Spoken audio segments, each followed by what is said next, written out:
Eric in Indianapolis. How are you?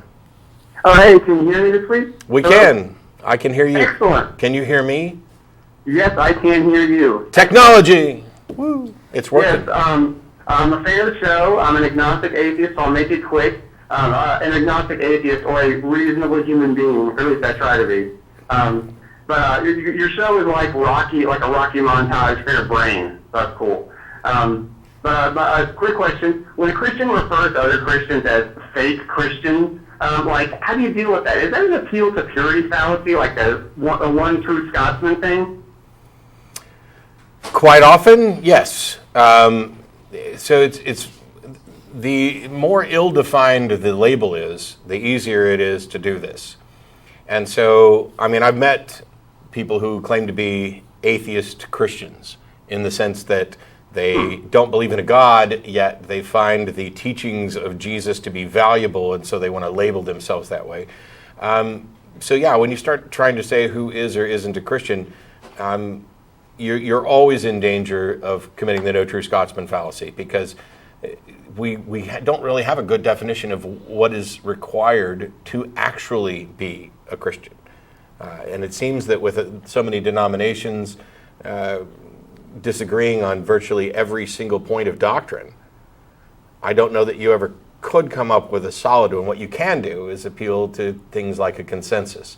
You can say that, by and large, if a Muslim comes to you and says that he's a Christian, there's probably something wrong there.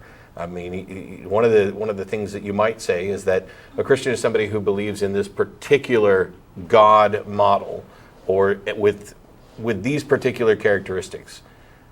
The problem is, if all the characteristics are up for grabs, what can we really say? And so, yeah, I think quite often it's going to come down to being a kind of a no true Scotsman fallacy.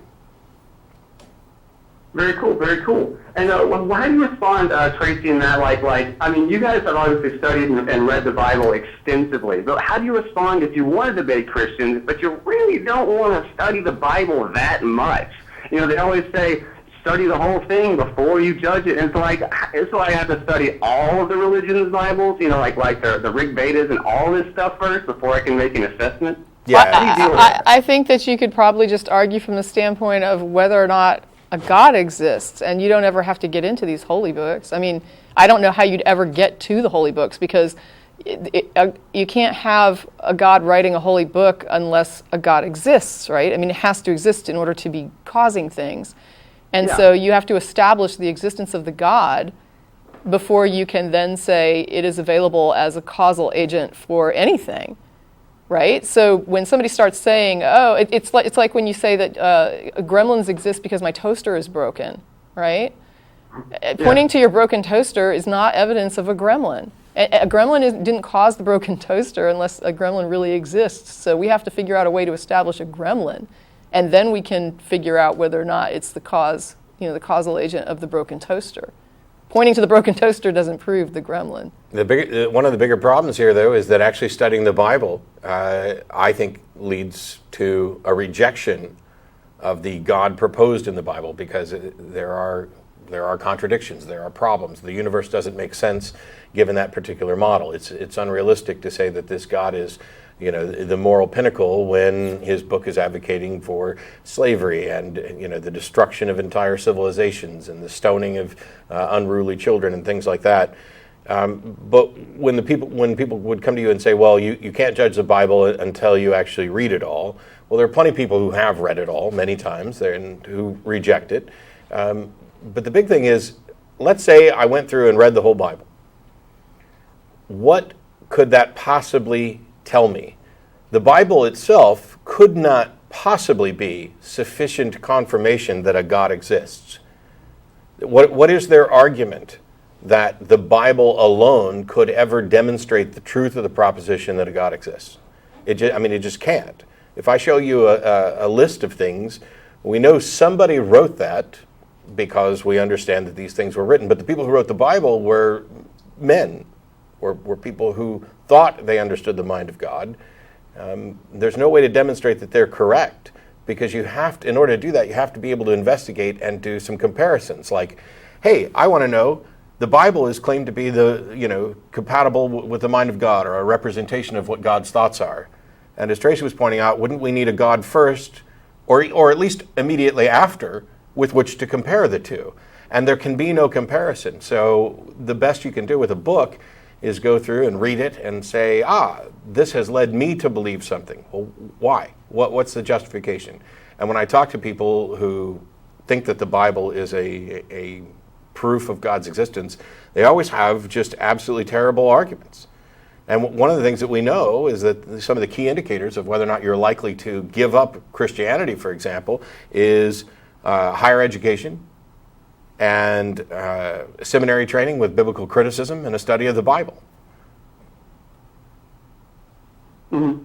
Very cool, very cool. Yeah, excellent. Yeah, I'll definitely think about that stuff. Thanks, Tracie and Matt.